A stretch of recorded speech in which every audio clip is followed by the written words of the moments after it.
Bona tarda a tothom. Anem a començar aquest acte sota el títol de Els drets humans avui, el dret de protesta, acte que és organitzat conjuntament per la Comissió de Defensa dels Drets de la Persona d'aquesta casa i per la Fundació Catalunya Fons.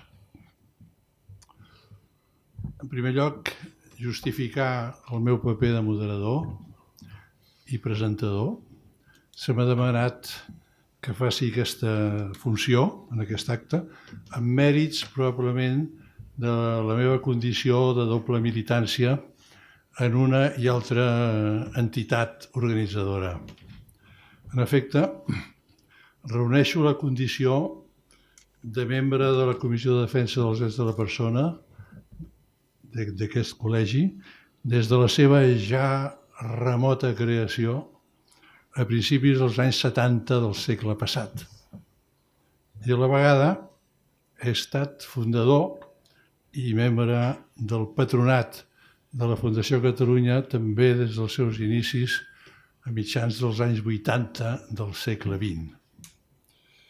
Dit això, em sembla potser pertinent fer una brevíssima presentació de la Fundació Catalunya Fons per a moltes persones que probablement no la coneixen.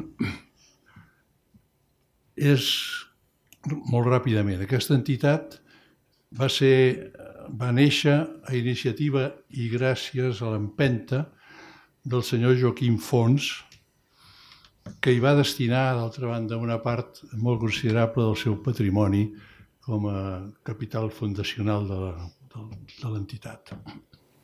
Joaquim Fons era un deixeble i seguidor d'en Batista i Roca i durant la República va ser membre de Palestra, una organització curiosa, esportiva, militar, que fundava i dirigia el mateix Batista i Roca. El senyor Fons va ser un militant actiu antifranquista i va conservar fins al final de la seva vida una certa afecció a la clandestinitat que en certa manera va traslladar a la seva fundació. Potser és per això que la va constituir i la va situar i domiciliar a Andorra.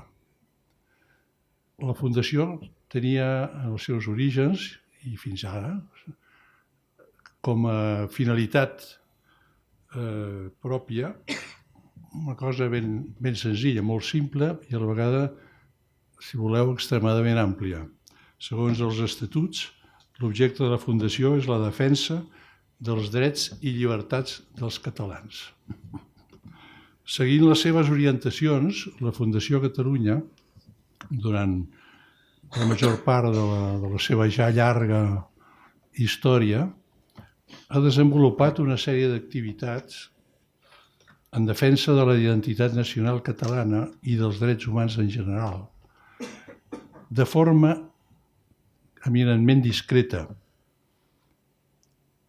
Alguns anys després de la mort del fundador, la Fundació va decidir deixar Andorra i reconvertir-se, refundar-se com a fundació catalana, sotmesa al règim jurídic català de les fundacions i amb seu a Barcelona. Va modificar el nom per convertir-se en Fundació Catalunya Fons, en record del seu fundador, però mantenint intactes els seus objectius i els seus principis fundacionals. Recentment, però, entenc que ha pres una orientació de les seves activitats encaminada a una intervenció més pública, potser que fins ara, com n'és una prova, precisament aquest acte que encetem ara.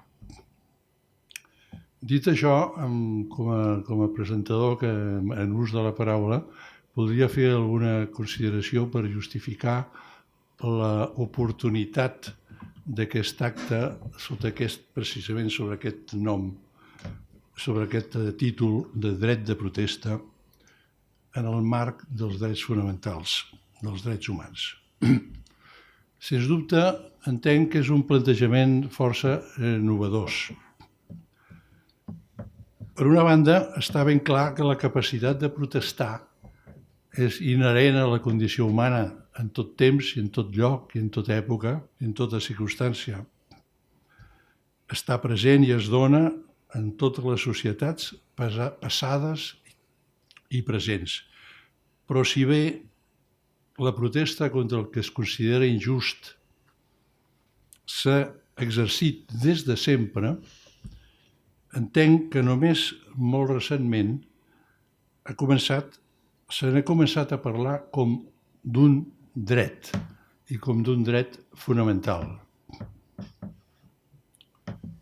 Si bé és cert que el dret de protesta o a la protesta no apareix mencionat expressament en cap dels tractats internacionals sobre drets humans, com tampoc en cap de les constitucions democràtiques que coneixem, la pregunta és quin sentit té la pretensió d'introduir ara en aquest moment històric el dret de protesta en el marc normatiu dels drets fonamentals de la persona? Penso que aquesta és la pregunta clau que espero que els ponents responguin en l'acte d'avui.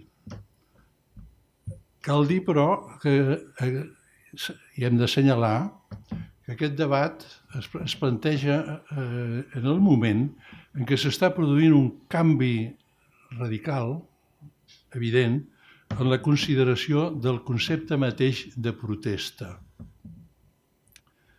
Sovint, fins ara, i bastant tradicionalment, almenys dintre de la cultura política i reivindicativa de la qual jo he nascut i he crescut, la protesta com a tal ha estat menystinguda com l'últim i desesperat recurs del feble, com l'arma última que li queda al derrotat i a l'impotent. Recordem que quantes vegades hem parlat despectivament del derecho al pataleo. Jo penso que els esdeveniments recents que tots tenim presents ens mostren que aquesta consideració una mica despectiva de la protesta està canviant i ha de canviar radicalment.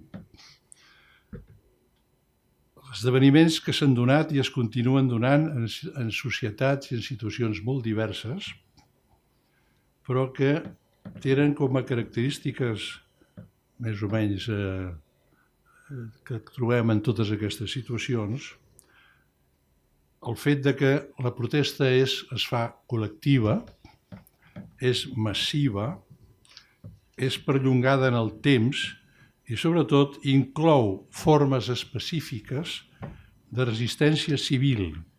I entès així, la protesta es constitueix una arma eficaç de lluita que ha obligat, com hem pogut comprovar, com estem comprovant cada dia, que ha obligat a modificar lleis o decisions administratives i que fins i tot ha arribat a tombar governs i règims polítics aparentment consolidats. Per tant, entenc que l'actualitat d'aquest debat és prou evident. Els nostres ponents d'avui ho abordaran des de 3 enfocaments distints i complementaris. En primer lloc, Xavier Antich ho farà des d'un punt de vista filosòfic, Josep Ramon Barberà ho farà des del punt de vista jurídic, finalment Mireia Boya expressarà el punt de vista de l'activisme polític. Cada ponent disposarà de 30 improrrogables minuts, ja que està previst que en acabar les seves intervencions es procedirà a la lectura d'un posicionament que ha pres la Comissió de Defensa dels Drets de la Persona en relació al dret de defensa i el seu exercici i que se sotmetrà a la consideració dels assistents. D'aquesta manera intentarem acabar el present acte, si seguim aquestes instruccions, esperem acabar no més tard de les 9 del vespre.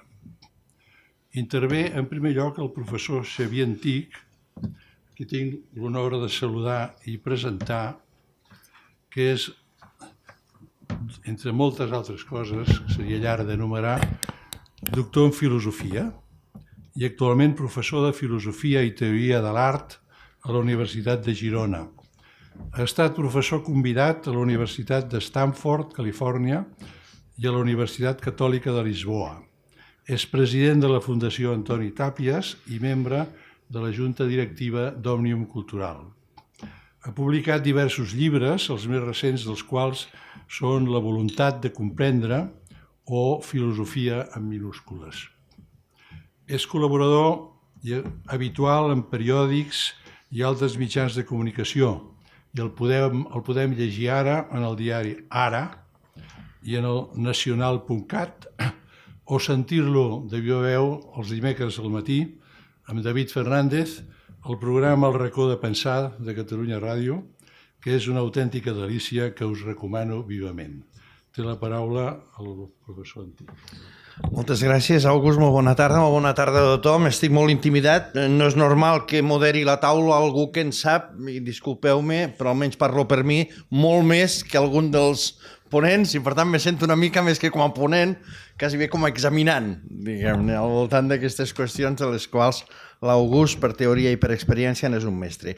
També hi ha un element una mica insòlit per a un moderador, que és que normalment, mentre el que acostuma a passar és que es digui menys temps dels que estava previst, ens ha regalat mitja hora cada un, i per tant, almenys per la meva part, compliré sobradament, perquè venia amb una limitació de temps prèvia més restringida que la dels 13 minuts, que la dels 30 minuts, i per tant ho podrem prendre sense haver de córrer, no? I per tant provant d'explicar-nos. De forma una mica organitzada, moltíssimes gràcies per la invitació, és un immens plaer, a la Comissió de Defensa dels Drets de la Persona, Fundació Catalunya Fons, i a més de participar-hi amb el Josep Ramon i amb la Mireia al voltant d'aquests temes també. Per dir-ho pedagògicament, faré una introducció, plantejament i 5 pinzellades. Per tant, procuraré ser, els filòsofs tenim tendència a una certa loquacitat expansiva i a un cert desordre en la concreció de les formulacions, i provaré fer tot el més antifilosòfic possible, que és ser molt ordenat i molt puntual. Vaig al plantejament. Ara fa uns dies, per ser exactes 2 setmanes, l'1 de desembre, la Gemma Saura signava a La Vanguardia un article il·lustrat amb una fotografia d'enfrontament de manifestants contra la policia a Santiago de Chile, amb un títol que, des de la perspectiva del diari, pretenia sonar alarmant i inquietant. I que a mi confesso que el que em va alarmar i inquietar va ser el títol, justament. El títol deia: el virus de la protesta s'estén per tot el món. Aquest era el títol. Permeteu-me cridar l'atenció sobre el substantiu, el virus de la protesta, perquè el diccionari de l'Institut d'Estudis Catalans ens il·lustra que un virus és l'individu d'un grup d'agents infecciosos. I, per tant, lliga i remet la idea del virus a una idea una mica delicada, que és la infecció. Però aquest no era només el primer sentit, no és només el primer sentit de virus, sinó que el segon, per si teníem algun dubte, en el diccionari de l'IEC diu que un virus és un humor orgànic patològic, especialment el pus. I el tercer sentit encara ho remata, quan diu cosa molt nociva o maligna. Clar, estem, efectivament, davant, com deia l'August, d'un canvi en la consideració del dret de la protesta, que des de la perspectiva segurament que compartim en aquesta taula és extremadament positiu, però que no defuig, efectivament, que des de certs àmbits pugui considerar-se tan negatiu com il·lustraria aquest títol, d'acord amb el qual el virus de la protesta ve a suggerir que la protesta, per a l'avantguàrdia, ha de ser considerada com a infecciosa, com a patològica, com a nociva o fins i tot com a maligna. Curiosa manera d'informar d'allò que estava passant a Argèlia, Bolívia, Catalunya, Xile, Colòmbia, Equador, etc. i tants altres casos. No sé a vostès, però a mi realment em va estranyar que a la redacció de La Vanguardia, que compta amb alguns filòlegs notables, ningú no hagués cridat l'atenció sobre aquesta actitud, per a mi realment inquietant, de considerar com a virus allò que, almenys en el context d'aquesta taula, es considera justament com un dret, i per tant que com a dret difícilment podria qualificar-se en termes d'infecció, de patologia, de nociu o de maligne. L'article començava dient, parafrasejant el principi del manifest comunista, un virus recorre el món, salta de país en país, de continent en continent, etc., per replar una mica el to apocalíptic d'allò que efectivament constatava, que és que l'any 2019 deia, i de forma accelerada en els 2 darrers mesos, octubre-novembre, hem assistit a una, no insistiré, explosió de protestes per tot el planeta, etc. Bé, aquí estem. Per tant, d'una banda, a molts llocs la protesta és vista per alguns com una distorsió infecciosa, patològica, nociva o maligna, i no com un dret, que és la perspectiva des del qual l'abordem avui, i a més no com un dret qualsevol o com un dret menor, sinó com un dels drets humans, i per tant com un dels drets fonamentals, que vol dir sostén de tots els altres, i que, d'altra banda, també estem en allò que aquí a Catalunya, en l'actual procés per ser purament descriptiu, de retrocés dels principis democràtics i de limitació, en alguns casos seriosa, de drets i de llibertats fonamentals, també del dret a la protesta, és realment un fenomen global. És a dir, és alguna situació que no ens afecta només amb això. Marc, vaja per la primera pinzellada. Potser val la pena recordar, i una mica ho formulava en aquests termes l'August en la introducció, que el dret de protesta, com a tal, explícitament no està reconegut entre els drets fonamentals. Explícitament vol dir en aquests termes, com el dret a la protesta. Sí que és cert que el dret a la protesta tothom ho entén directament què és el que volem dir, perquè segurament un dels aprenentatges ja en la primera infància constata, podríem dir-ne, la realitat de que l'acte de protestar contra alguna instrucció, alguna norma o simplement les indicacions de pares i mares, sinó d'avis i àvies, és alguna cosa pràcticament habitual, podríem dir-ne, no? Per dret de protesta podríem entendre, i a més segurament ho entenem de manera intuïtiva, aquest dret a protestar, és a dir, el dret a expressar discrepància o dissentiment, ja no en el territori de la infància, sinó respecte a lleis o respecte a normes, respecte a accions governamentals o fins i tot respecte als poders constituïts o al marc constitucional, podríem dir-ne. Quan parlem de dret a protesta, bàsicament abastaria tot aquest àmbit d'espectres respecte del qual el dret de protesta seria l'expressió d'una discrepància o d'un dissentiment.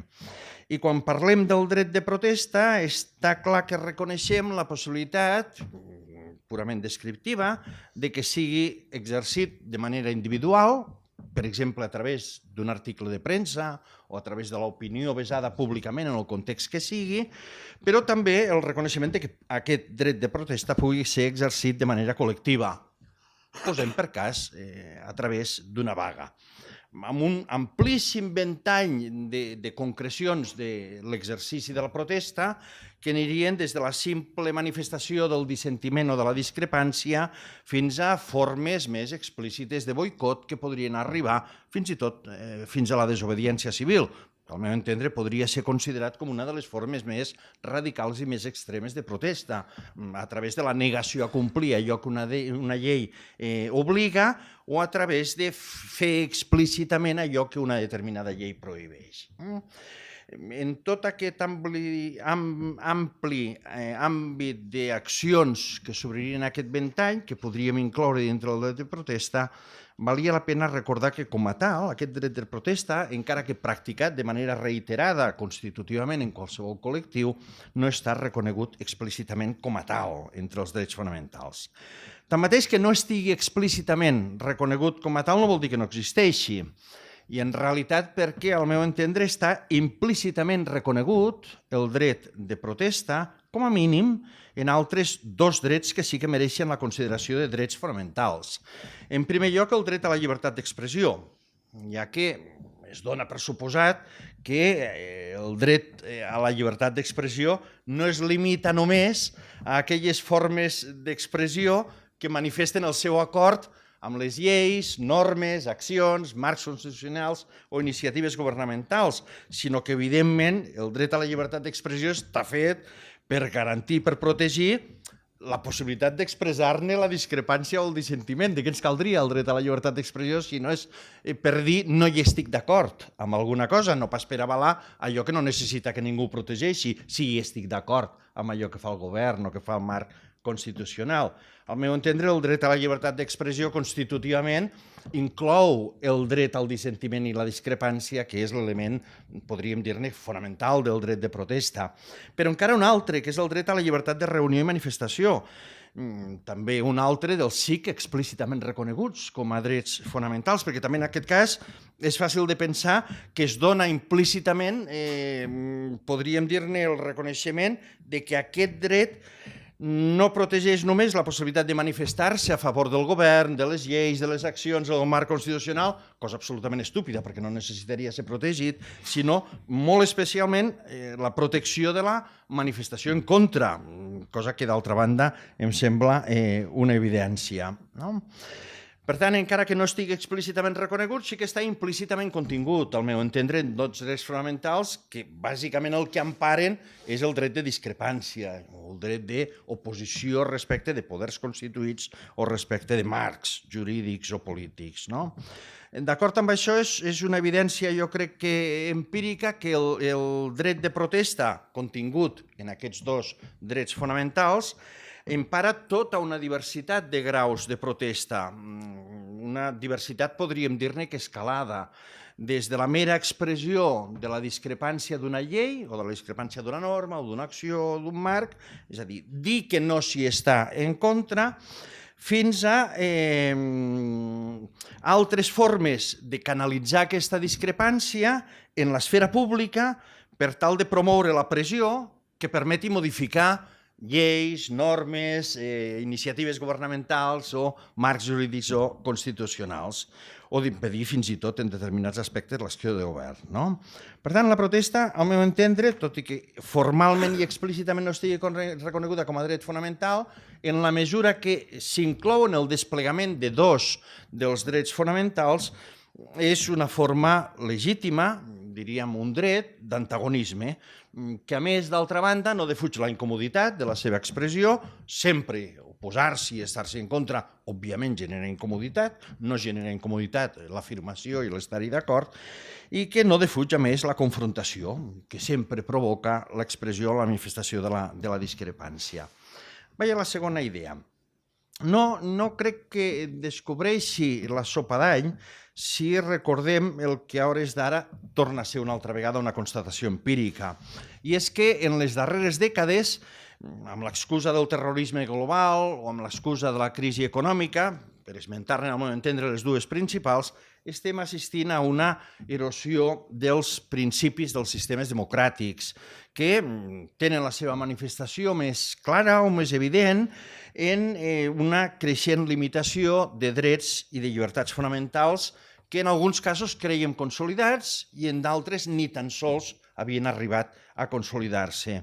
I això afecta a nivell global també al dret de la protesta, que se'n deriva del dret a la llibertat d'expressió i al dret a la llibertat de reunió i manifestació. Jo crec que el retrocés en aquest sentit, a nivell global, a escala global, és un retrocés greu i molt preocupant. Sobretot perquè això no només passa a Turquia, a Polònia, a Brasil o a l'estat espanyol, sinó que també passa, per exemple, a França, a Alemanya o als Estats Units, cosa que equivaldria a dir que la restricció del dret de protesta, del que en tenim més que sobrades mostres en l'estat espanyol, no és només característic de democràcies deficients o anòmales com la nostra, sinó també de sistemes amb una certa tradició continuada, almenys des del punt de vista històric, en el que podríem dir-ne, sense entrar en més detalls, parlamentarisme democràtic. Per tant, en llocs en els quals representa que el sistema estaria més garantit, en alguns casos, des de fa 2 segles. No? Clar, l'escenari global, en aquest sentit, em sembla que no ens acompanyen les nostres preocupacions des d'aquí, des de Catalunya i en el context de l'estat espanyol. Tercera pinzellada. És quasi bé una altra evidència que ens preocupem pels drets, sobretot, evidentment, quan no es respecten. Genera preocupació els drets que ja es compleixen. Són motiu de preocupació, de preocupació molt intensa, quan els drets no són reconeguts o que són limitats. I no només quan no es respecten formalment, sinó sobretot, i em sembla que és el nostre cas en aquest aspecte concret del dret de protesta, quan són reconeguts formalment però no respectats en la pràctica. És obvi que l'estat espanyol, fins i tot com a article constitucional, protegeix el dret a la llibertat d'expressió i protegeix el dret a la llibertat de reunió i manifestació, formalment, en teoria, en el cos, podríem dir-ne, legislatiu, però és igual d'evident que en la pràctica el dret de protesta vinculat a aquests 2 drets fonamentals està limitat, erosionat i contradit de manera contínua i reiterada, i especialment a Catalunya i especialment en els darrers anys. No en faríem el llistat de greuges històrics perquè seria inacabable, però per concentrar-nos en el que és l'ara i aquí. Permeteu-me posar només 2 exemples molt concrets, per entendre una mica del que estic parlant. Un, per exemple, de la protesta derivada de l'exercici del dret a la llibertat d'expressió. Un simple exemple. Per exemple, del cantant Valtònyc, condemnat per l'Audiència Nacional per lletres de les seves cançons, com aquella que diu que los borbones són unos ladrones, i condemnat, com sabeu, per enaltiment del terrorisme i per injúries a la corona, poca broma, a 3 anys i mig de presó, amb una sentència sobre confirmada pel Tribunal Suprem. Un exemple, al meu entendre, de l'exercici del dret de protesta per la via expressiva, criminalitzat i castigat penalment de forma tan seriosa com aquesta. Permeteu-me un altre exemple, que és el de la criminalització de la protesta lligada a l'altre, a l'exercici del dret de reunió i manifestació. Posem per cas, en el cas de les convocatòries de Tsunami Democràtic, a concentrar-se en l'aeroport de Barcelona o en la frontera de la Jonquera. En aquest cas, com segurament sabeu, com segur que sabeu de sobre, l'Audiència Nacional, també l'Audiència Nacional, un altre cop, investiga Tsunami Democràtic com a organització criminal i per indicis de terrorisme, i cito textualment. Cal recordar, d'altra banda, que pels mateixos fets, que per a l'Audiència Nacional són susceptibles d'investigació, d'organització criminal i d'indicis de terrorisme, per exactament els mateixos fets, la justícia francesa va despatxar el tema amb multes de 40 euros. Dret de protesta expressiva, per tant, per les lletres d'unes cançons, pena en ferm de 3 anys i mig de presó, dret de protesta, si em permeteu l'exabrupte, manifestativa, risc de consideració de criminalitat i de terrorisme per l'exercici de la protesta a través de la reunió i la manifestació. 4a pinzellada. Però el dret, cal dir-ho, que el dret de protesta, no ho dèiem abans, i ho recordava l'August, no és un dret més, sinó que és essencial al funcionament d'un sistema democràtic, com a exercici de drets fonamentals, el d'expressió i reunió, el d'expressió i el de reunió i manifestació. I m'agradaria anar encara més. No és que sigui essencial al funcionament d'un sistema democràtic, és que, i m'emparo en Hannah Arendt, és constitutiu, el dret de protesta, constitutiu d'allò que defineix a la política pròpiament dita.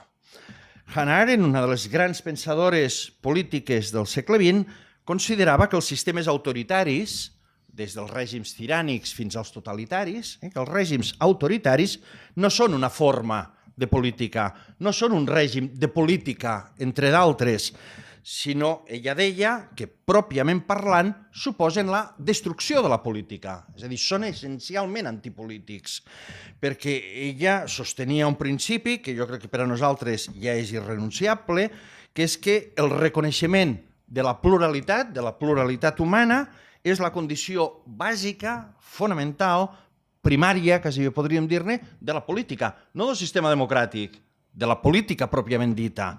De tal manera que no hi ha política, considerava Hannah Arendt, pròpiament parlant, sense reconeixement i respecte per la pluralitat constitutiva de la vida humana, de la vida col·lectiva humana. I la pluralitat d'ella és la condició sine qua non d'aquest espai d'aparició que és l'esfera pública, i sense esfera pública no hi ha política. Clar, el reconeixement de la pluralitat implica el reconeixement automàtic de que la pluralitat pugui expressar-se i que, per tant, la pluralitat pugui expressar-se a través de les formes de dissentiment o discrepància. Pluralitat d'una banda com a base, que és la que la persecució del dret de protesta restringiria, no? En allò que és més constitutiu, no només dels sistemes democràtics, sinó de la política, que és el pluralisme.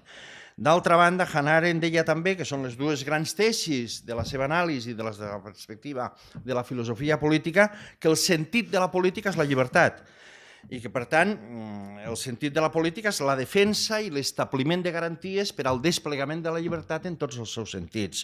Per això deia alguna cosa que en el seu moment va ser molt, diguem-ne que molt polèmica, quan deia que per combatre el totalitarisme cal comprendre, escrivia literalment una sola cosa, i és que el totalitarisme és la més radical negació de la llibertat.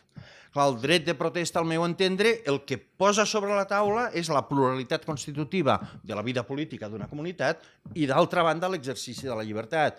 Restringir o limitar o fins i tot prohibir i perseguir el dret de protesta és atentar contra el fonament propi, no només del sistema democràtic, sinó de qualsevol sistema polític, pròpiament dit, que és la pluralitat i l'exercici de la llibertat.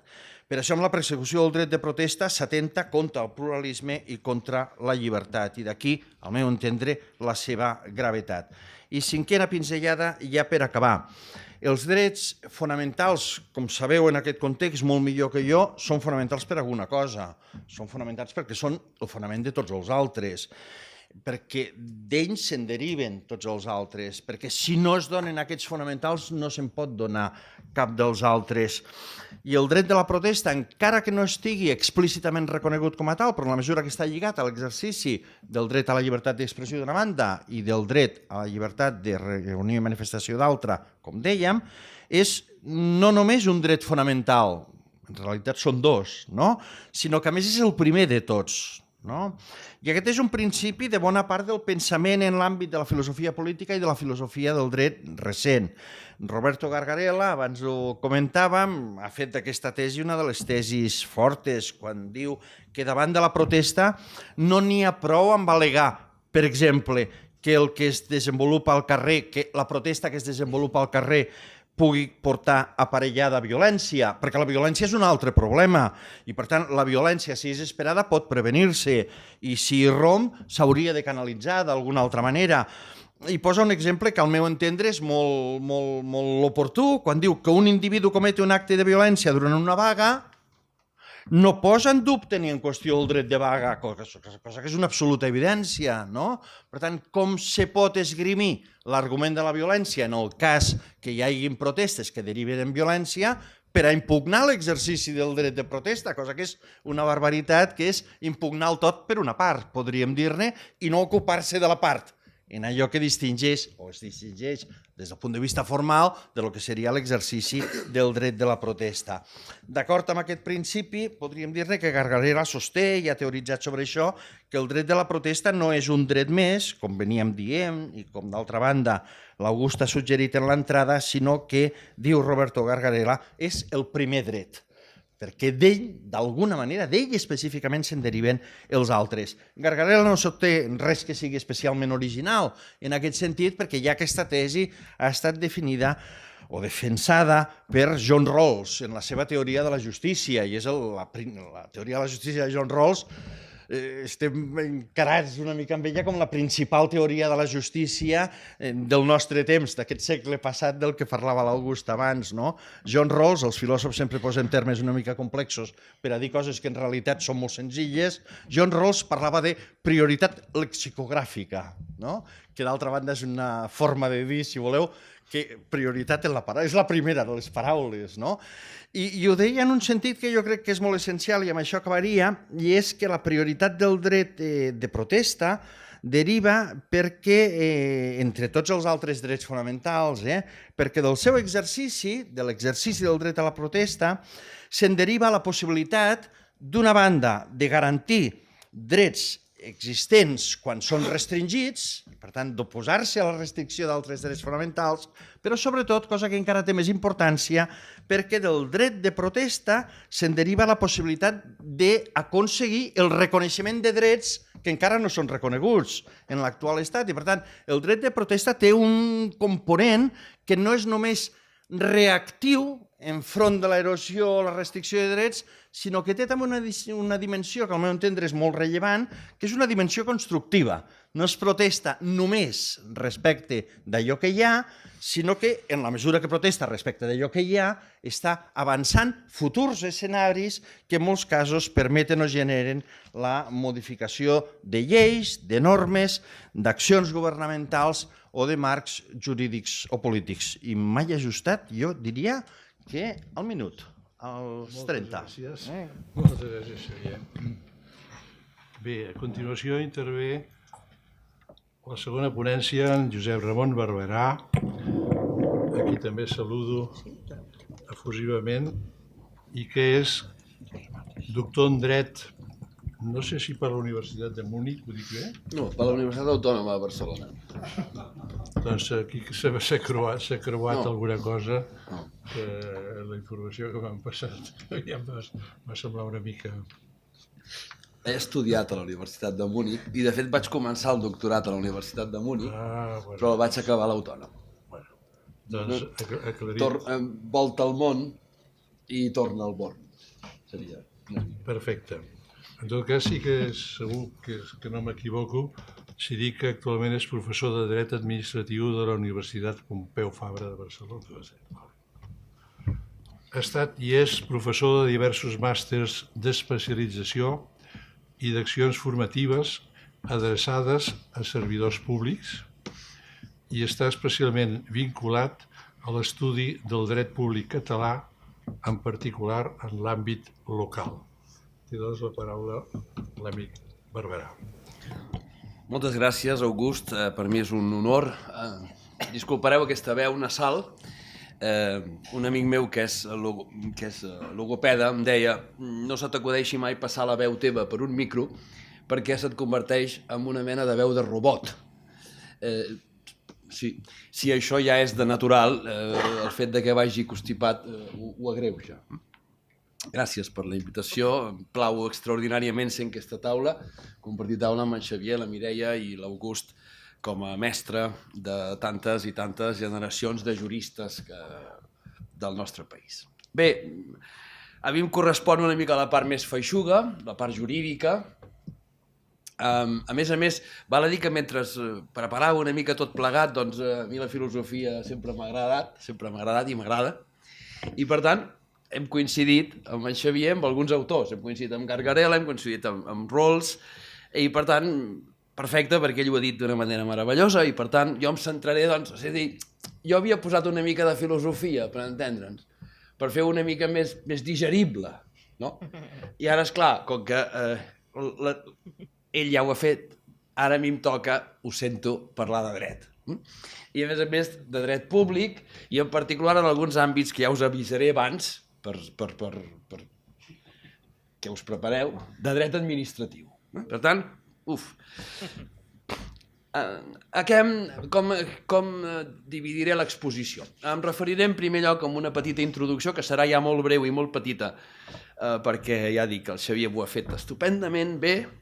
Pensava també parlar del concepte, però en Xavier també ho ha fet, i per tant, ja prescindirem amb algunes només anotacions que m'he permès de fer i després ens queda la part més gruixuda. La part més gruixuda que jo m'he atrevit a anomenar l'Arcàdia constitucional.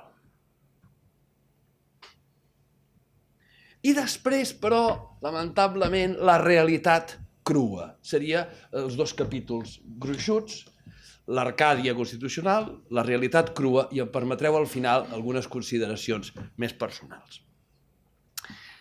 A la introducció, no des d'una perspectiva patològica o maligna, però altres persones, m'agrada seguir a Manuel Castells, el sociòleg, han parlat a vegades, i ho han fet darrerament, amb algunes conferències, per cert, que estan a YouTube i que recomano, ha parlat, dic, recentment d'explosions socials. Diu, tenen diverses causes, aquestes explosions, parla de Catalunya, parla de Xile, parla de, en fi, dels països en què hi ha aquestes explosions socials. Diu, les causes són diverses, coincideixen sempre en que són massives, aquestes protestes, i ell s'atreveix a dir una cosa que jo subscric, i és que normalment es dona com un mateix esquema, que consistiria en una protesta inicial, massiva, una repressió policial d'aquesta primera protesta, que genera automàticament més ràbia, per dir-ho així, i que aboca a una espiral de violència, tot i que, evidentment, això no sempre seria mereixedora d'aquest concepte. Per tant, molt d'acord també amb el que diu en Xavier, amb aquesta idea de gradualitat, de que no és tot el mateix la protesta i, per tant, tampoc és tot sempre el mateix la violència aquesta ditxosa, que diria l'àvia. Tot això es produeix, a més, en el marc d'una fragmentació, d'un caos del sistema polític liberal. Encara arrosseguem aquesta imatge que molts s'encarreguen de recordar-nos constantment i que precisament probablement són els que menys hi creguin, aquesta imatge, dic, de l'estat de dret, com una idea omnicomprensiva, quan en realitat té un moment històric l'estat de dret. L'estat de dret té un moment històric, concret, de què parlen les primeres lleis liberals? De la llibertat, però també de la propietat. No oblidem mai això. I per tant, parlar de drets i de llibertats en el marc de l'estat de dret vol dir limitar-nos a una sèrie de consideracions. Després és en l'estat democràtic de dret, en la idea de participació, que això s'ha de culminar. I, per tant, assistim a una paradoxa, molt ben reflexada també en el discurs d'en Xavier, que és, resulta que l'estat de dret, que és qui s'inventa aquests drets fonamentals, aquests drets que Locke diria són drets civils, que l'Estat ha de reconèixer, és a dir, Locke el que fa sempre és dir-li a l'Estat, hauries de reconèixer aquests drets que formen part de la pròpia essència humana, de la cibes, de la pròpia essència civil. Per tant, aquells drets, repeteixo, que són civils, que l'estat de dret genera en si mateix i reconeix, ara resulta que l'estat democràtic, que és l'estat que posa damunt de la taula l'idea de participació, ara resulta que els fa retrocedir. Ja no que reconegui drets socials, econòmics, no, és que fa retrocedir els clàssics, els que són de l'estat pròpiament liberal, els que són de l'estat de dret. En aquest sentit, Gargarella diu una frase que a mi m'encanta, que és que quan es refereix a quins drets formen part d'aquest dret de protesta i parla de la llibertat d'expressió, com ha dit molt ben Xavier, parla del dret de reunió, entès com a concentració i manifestació. Quan parla de tot això, Gargarella diu són drets molt propers al nervi democràtic. Trobo que aquesta expressió és meravellosa. Drets propers al nervi democràtic. Si la democràcia tingués una sèrie de nervis, un d'essencial és el dret de la protesta. M'agrada aquesta idea i per això us la comparteixo, perquè crec que és bonica de debò. Poques vegades els juristes diem coses boniques. Doncs en aquest cas em sembla que reconeixerem que aquesta ho és.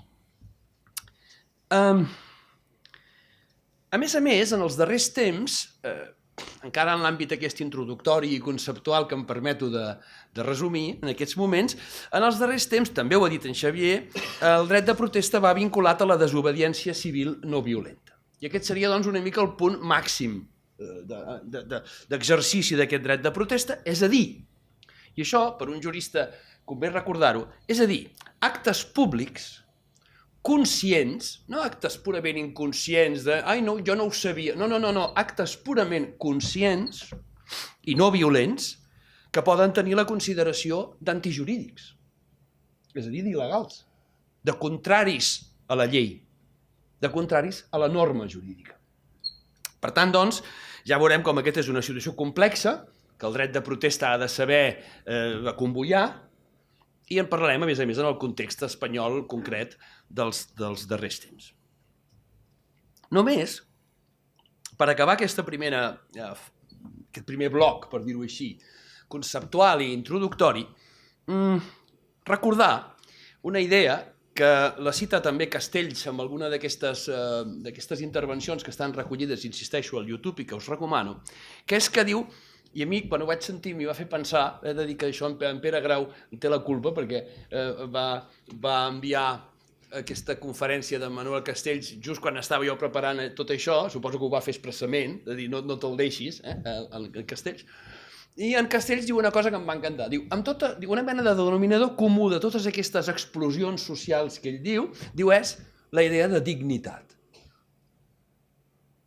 Tots aquests moviments, arreu del món, poden tenir causes diverses, però tots tenen una paraula que es repeteix sempre, que és dignitat.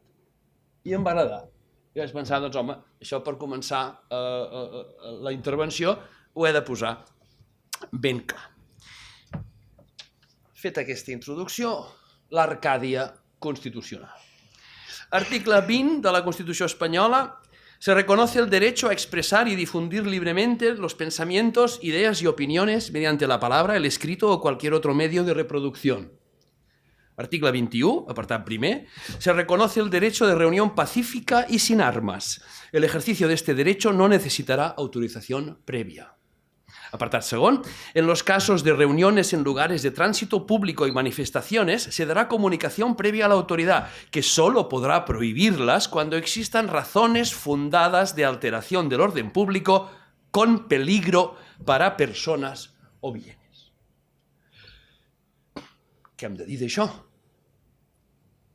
Meravellós, no? Potser la referència aquesta equitativa a persones i béns, com em deien l'altre dia, l'hauríem de potser posar en qüestió modernament, però, home, per ser una cosa del 78, bé, anem bé.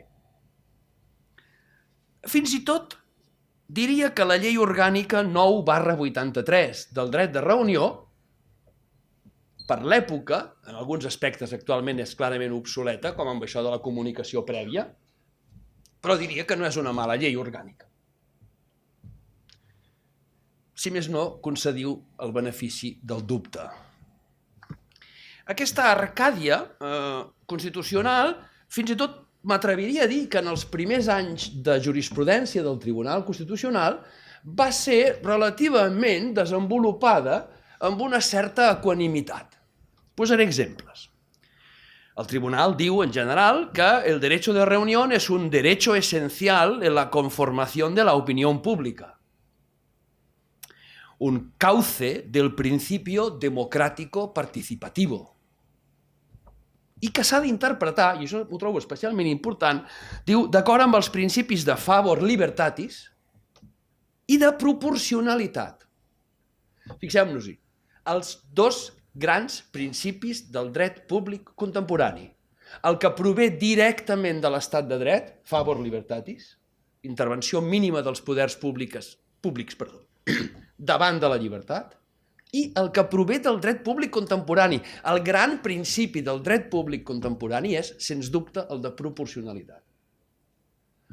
Qualsevol reacció pública haurà de ser proporcionada als béns jurídics que estiguin en joc.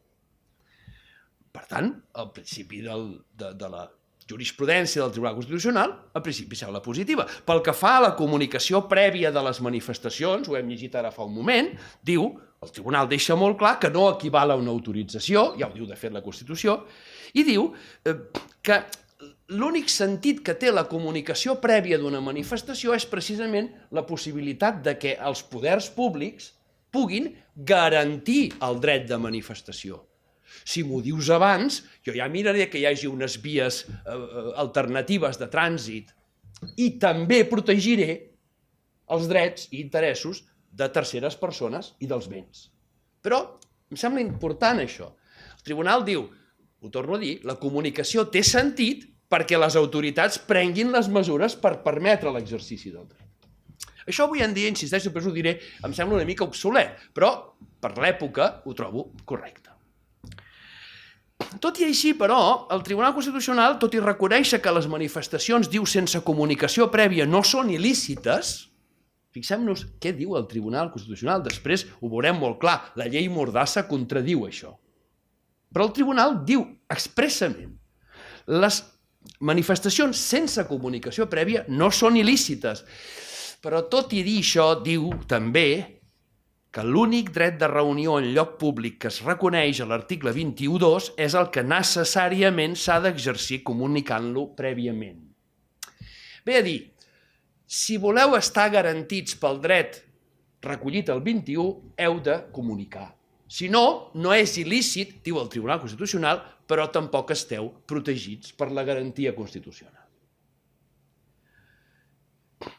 D'altra banda, tercera idea del Tribunal Constitucional, diu l'alteració de l'ordre públic, i això em sembla especialment interessant avui en dia, l'alteració de l'ordre públic no és suficient perquè l'autoritat prohibeixi, suspengui o dissolgui una reunió o manifestació.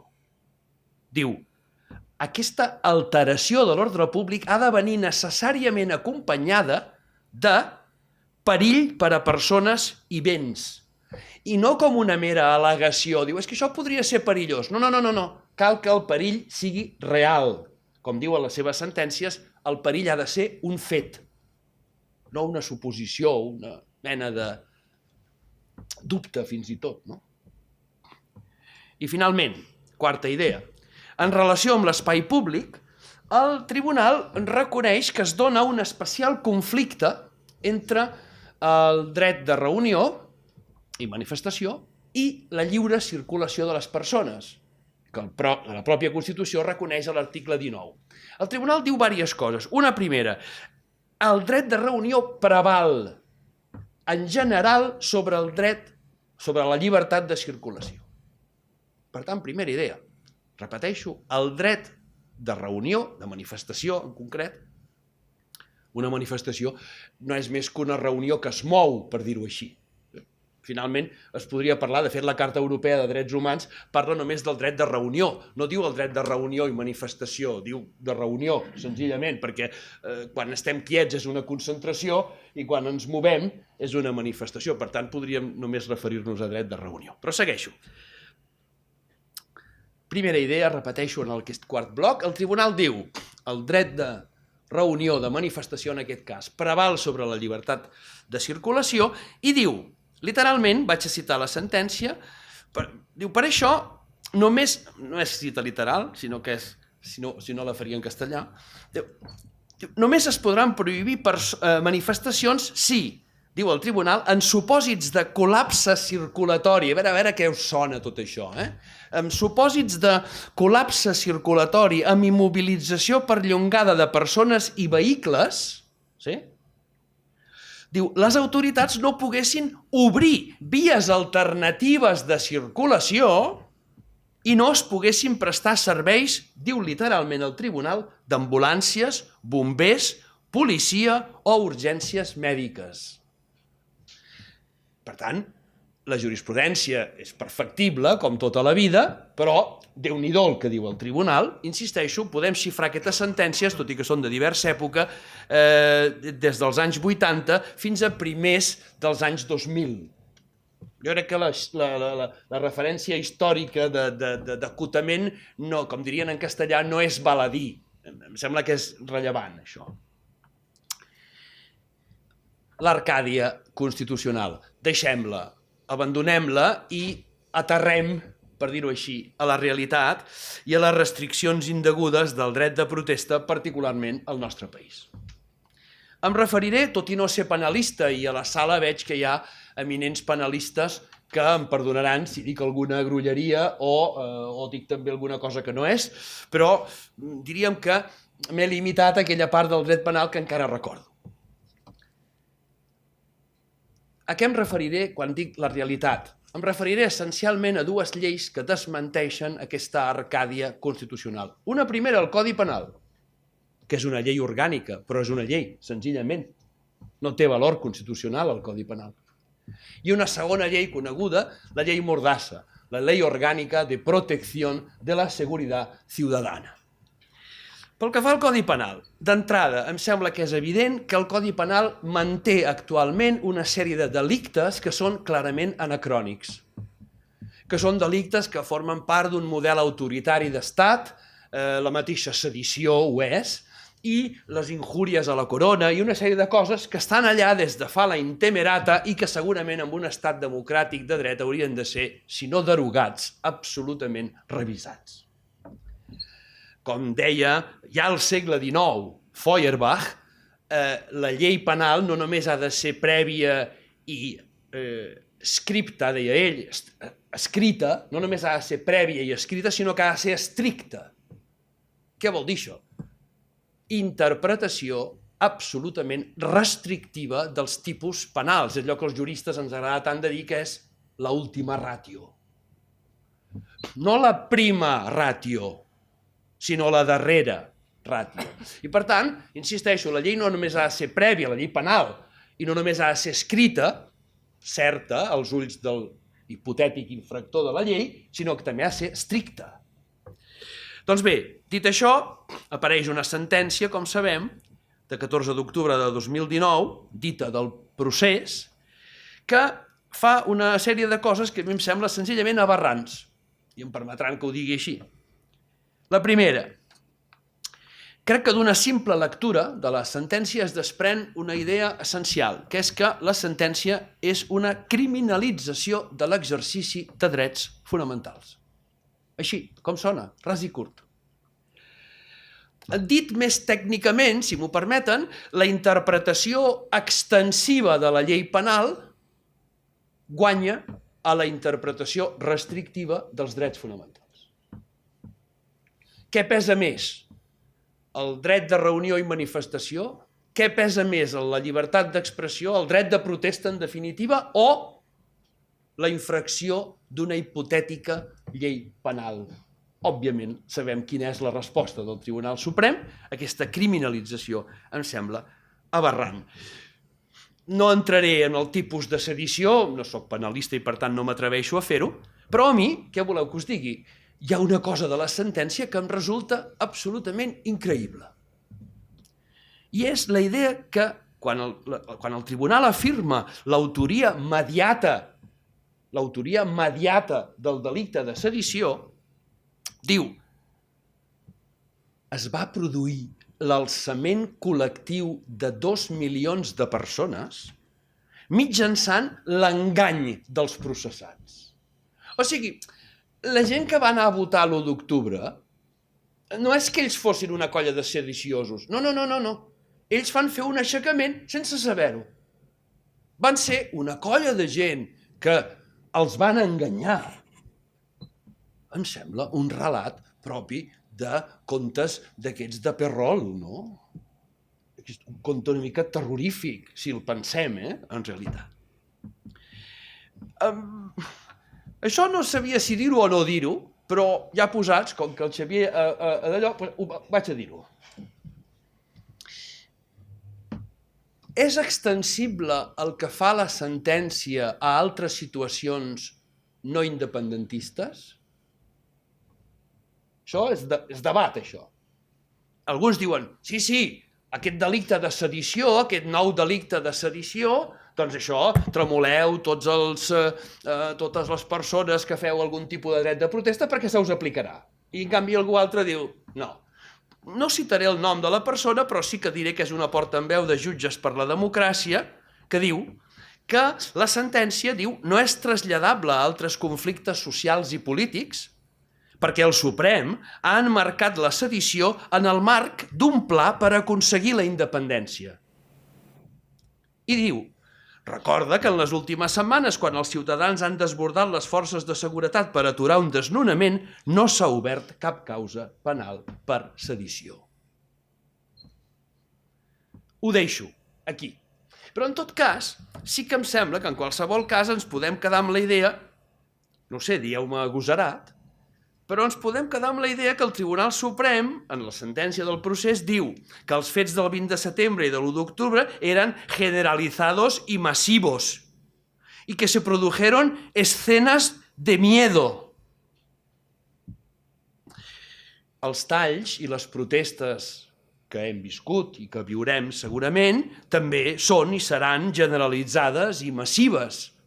I segurament hi pot haver aldarulls en què alguna mena de container pot acabar cremat o fins i tot pot sortir alguna pedra i això farà molta por també. No sé si m'explico.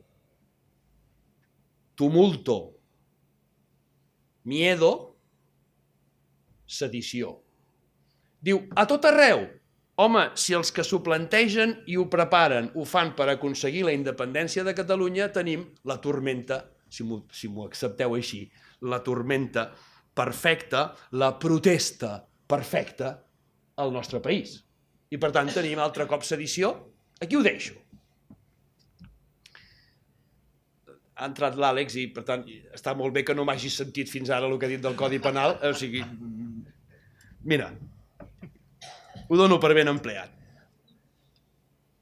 He dit que després del Codi Penal parlaria de la llei Mordassa. La llei orgànica 4/2015 de protecció de la seguretat ciutadana, que malgrat el seu preàmbul, jo recomano que us llegiu el preàmbul de la llei perquè és un preàmbul poc menys meravellós de l'Arcàdia constitucional, malgrat el seu preàmbul, dic, el contingut de la llei Mordassa no s'adreça en realitat a la celebració de cap mena de reunió ni de cap manifestació, sinó precisament al seu càstig. Així. És precisament la resposta del legislador espanyol a què? A tot un fenomen, a tot un moviment de protesta, com a conseqüència dels estralls de la crisi econòmica. No s'acut res més que atacar, castigar directament el dret de protesta. Al meu parer, és una llei que contrasta clarament amb aquesta doctrina del propi Tribunal Constitucional, que hem esmentat, aquesta doctrina equitativa, relativament equànime dels primers temps i, evidentment, del Tribunal Europeu de Drets Humans. Em sembla d'una claredat absoluta que la llei va contra el dret de protesta. I us posaré només alguns exemples. No us vull anava a dir a dormir, no, encara no, no? No, veig que no.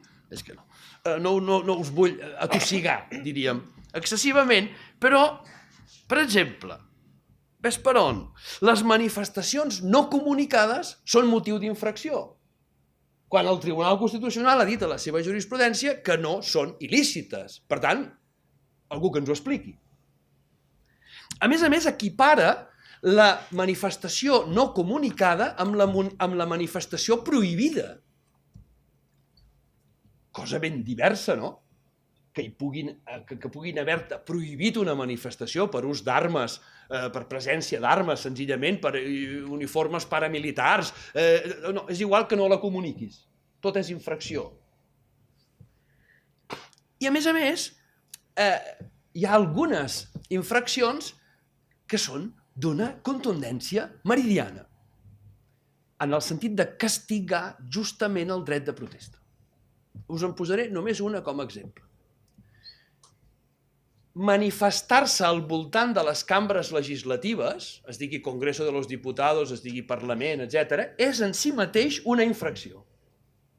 Amb independència que les Corts estiguin, si parlem de Madrid, les Corts estiguin o no reunides. Jo entendria que si dius, home, hi ha una reunió, avui estan els vostres representants, avui estan debatent una llei importantíssima, no els molestéssim. Ho podria entendre. Però és que ni tan sols pot ser l'edifici tancat. Això impedeix l'ús de funcions constitucionals?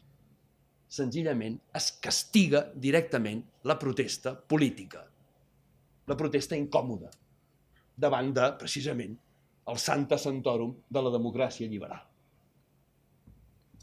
Més exemples. Què fa la llei Mordassa? La llei Mordassa apodera els policies, els agents d'autoritat, els apodera d'unes facultats extraordinàries Pensem que la major part de les 80 es calcula multes diàries a l'estat espanyol que tenen el seu origen en la llei Mordassa. Penseu que la major part d'aquestes multes tenen a veure amb qüestions tan simples com les faltes de respeto i consideración, com a infracció lleu que pot costar la coseta de 100 a 600 euros com a sanció. Qui determina que s'ha produït una falta de respeto o consideració? Home, si tu tens en un procediment sancionador tens un problema, perquè l'acte o l'afirmació d'un agent de l'autoritat, com sabem, té valor probatori. Per tant, tu has de dir, no, és que el que estava amb mi ho va sentir, és que has de destruir una presumpció probatòria. No iuris et de iure, però sí iuris tantum. A més, ja estem? Anem ràpid. No, ja està. La llei Mordassa el que intenta és dissuadir. Es tracta de multar i, per tant, de dissuadir. Es tracta de que la conducta que jo segueixi sigui una infracció administrativa. Fixem-nos, per tant, es treu de l'àmbit del control per part dels jutges i es passa al procediment sancionador. Diu allò, castiga que algo queda. Destruir aquesta presumpció pot ser realment complicat. I, finalment, ja només em queda parlar de... volia dir una cosa. Encara no tenim sentència del Tribunal Constitucional sobre la llei Mordassa. I, per tant, algú pot dir, potser hi ha esperança encara. Jo no en tinc gaire. Per què? Perquè el Tribunal Constitucional no segueix la seva jurisprudència dels primers temps i, posats a fer, ho ha demostrat perfectament amb les sentències de l'article 155, en la mateixa sentència pots mantenir una teoria impecable, una teoria impoluta, meravellosa, i després despatxar, però esto no se aplica en este caso, amb un paràgraf de 3 línies. Per tant, meravellós, no? Podem seguir mantenint l'Arcàdia constitucional, però, en canvi, no fos el cas que trobéssim les lleis inconstitucionals. Per acabar, algunes idees finals, si me les permetreu. Sí que voldria dir algunes coses sobre l'espai públic, 5 minuts, August, i tanco. El síndic de Greuges ha tingut ocasió de dir-ho en més d'un dictamen, en més d'un informe, però l'espai públic, vull deixar molt clar, que és l'espai adequat i principal per a l'exercici de l'activitat política ciutadana. Aquesta idea em sembla contundent. Ho torno a dir. L'espai públic és el lloc adequat i principal per a l'exercici de l'activitat política ciutadana. I el Tribunal Europeu de Drets Humans ho ha dit d'una manera claríssima. Ha condemnat a estats que, en cas d'incomoditats o molèsties derivades del dret de protesta, què ha dit el Tribunal Europeu? Diu, els estats han de mostrar tolerància. Tots sabem que és incòmode l'exercici, probablement, a vegades, del dret de protesta, però els estats que no mostrin tolerància han de ser condemnats. Per cert, Amnistia Internacional ha dit diverses vegades que li preocupa que a l'estat espanyol no estiguin permeses les manifestacions comunicades de manera espontània. És a dir, celebrades de manera espontània, és a dir, que hàgim de passar necessàriament per una comunicació. En l'estat actual de les coses i de les xarxes que fem anar tots, no sé si us podeu imaginar un estat que acabés prohibint internet, que acabés dient l'ús de les xarxes pot ser molt nociu, que evités la tecnologia que empodera la ciutadania, com és la tecnologia blockchain. No sé si us imagineu que això fora possible. Segurament tampoc us imaginaríeu que això es fes a través d'un decret llei convalidat per una diputació permanent d'una cambra. Tot plegat, que sí? Cambra dissolta. Que costa d'imaginar? Doncs no cal donar dades, no? I acabo, ara sí. Crec que és molt clar, al meu parer, que en la situació actual del nostre país es produeix una negació clara i contundent del dret d'autodeterminació, de l'exercici d'aquest dret d'autodeterminació, i també crec que s'està produint una repressió penal i administrativa que afecta d'una manera essencial els drets fonamentals i en particular el que avui tractem, el dret de protesta. Davant d'això, al principi, citava en Manuel Castells quan deia allò de que el denominador comú de totes aquestes explosions socials era la dignitat. Doncs bé, deixeu-me dir que segurament caldrà seguir protestant per tal de seguir sent dignes. Moltes gràcies. Moltes gràcies. Ramon, Gràcies. l'última a intervenir serà la Mireia Boya, que és llicenciada en Ciències Ambientals per la Universitat Autònoma de Barcelona, doctora en Gestió de Territori per la Universitat de Montreal i actualment és consultora ambiental i professora associada del Departament d'Humanitats de la Universitat Pompeu Fabra. Ha estat consellera a l'Ajuntament de Les, a la Val d'Aran, i diputada per la CUP en la legislatura del Parlament de Catalunya de 2015-17, per la circumscripció de Lleida, i membre del Secretariat Nacional de la CUP. És activista del moviment ecologista, feminista i occitanista. La paraula. Bé, bon vespre a tothom. Jo la veritat és que em sento fins i tot petita, envoltada de referents com els que tinc a banda i banda, i a més estic en un lloc que professionalment em queda molt lluny, perquè jo em dedico al medi ambient, no? A la consultoria ambiental, i per tant doncs, tot el món diguéssim jurídic doncs, se m'escapa una miqueta. És cert però que la meva professió ha donat peu a un activisme medioambiental que utilitza, no, aquest dret a la protesta per parar projectes que són nocius pel territori, per impulsar lleis que són positives, no, per la qualitat de vida de la ciutadania, i que potser arribarà un dia en què un procés constituent doncs, pugui recollir de veritat, no, allò, drets que en altres països estan reconeguts, Amèrica Llatina, no, com a Bolívia el dret al buen vivir o el dret a un medi ambient de qualitat, que en teoria doncs, podrien formar part d'aquest paquet de drets fonamentals, però encara queden en el pla més teòric que no pas una altra cosa.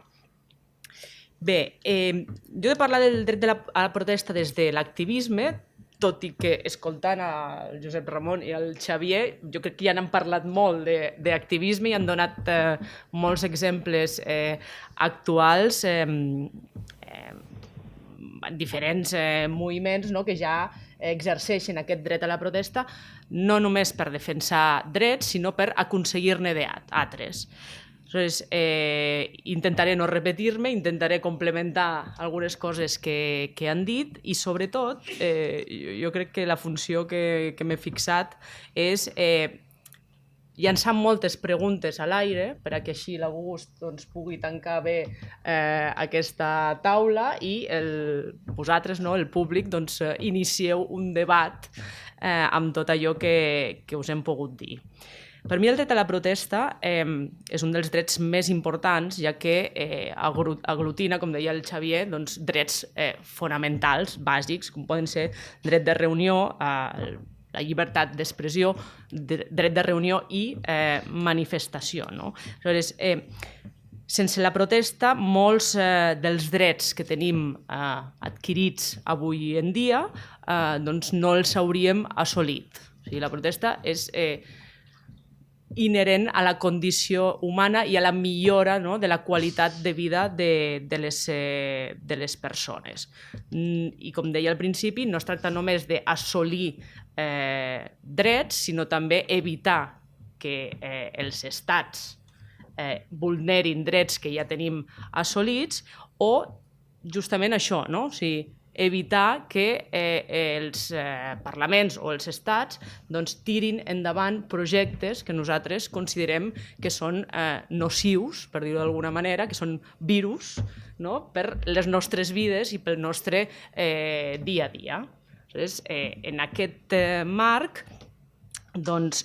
defensar el dret a la protesta és defensar drets fonamentals, tant els assolits com aquells que volem assolir a través de la lluita efectiva amb aquesta protesta. I exemples en trobem moltíssims, des del clàssic i ja que sempre tenim en boca en aquest país de Rosa Parks que seu en un autobús en una zona que no li correspon perquè ella és una dona racialitzada, no? I és aquest acte de desobediència civil doncs, és la guspira d'aconseguir un dret per a la comunitat racialitzada als Estats Units, però d'altres de més, diguéssim, menys coneguts o menys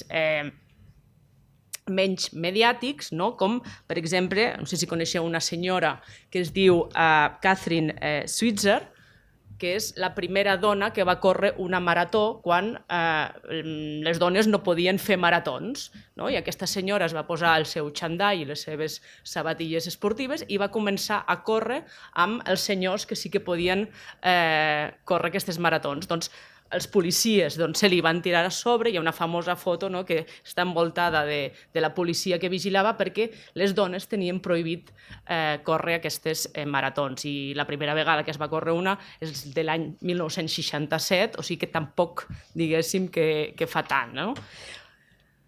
Anem més enrere, jornada laboral de 8 hores, vaga de la canadenca que celebrem els 100 anys enguany. Si no s'hagués protestat contra aquell poder, que és el patró, la protesta gairebé sempre és contra el poder, però després llançaré alguna pregunta per a que vosaltres opineu que va just en el sentit contrari. Però deia, la canadenca, jornada laboral, drets dels treballadors, dret de vaga, doncs com es va assolir? Protestant. Era legal protestar? Diria que no, en aquell moment. Fa 100 anys no eren drets que estiguessin reconeguts. Més exemples de drets que s'han assolit protestant i des de la mobilització i des de la desobediència civil, que per mi són conceptes que estan íntimament lligats. L'abolició del servei militar obligatori amb la protesta dels insumisos. Alguns, els primers, els que més van, diguéssim, pringar amb penes de presó, fins i tot, i els darrers amb multes, etcètera. Però sense aquesta protesta massiva i coordinada, doncs potser aquesta imposició de servei militar obligatori no s'hauria llevat. Per tant, la protesta és necessària per assolir no només drets, sinó millores en la vida de les persones. I més exemples, el divorci i el delicte d'adulteri. I estem parlant de principis dels 80.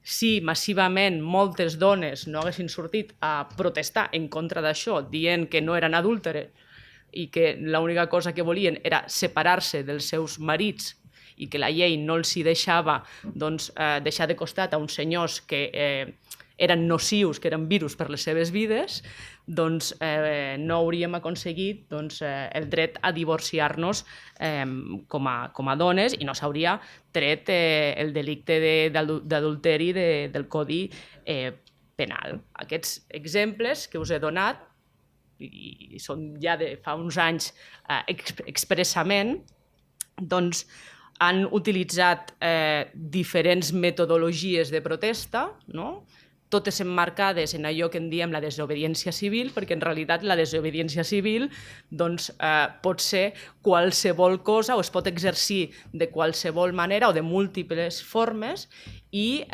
potser allò que la defineix és justament aquesta protesta contra una imposició,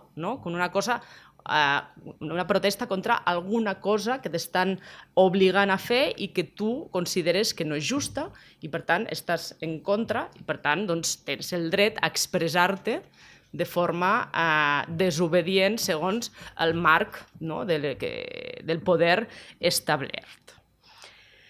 Què passa ara?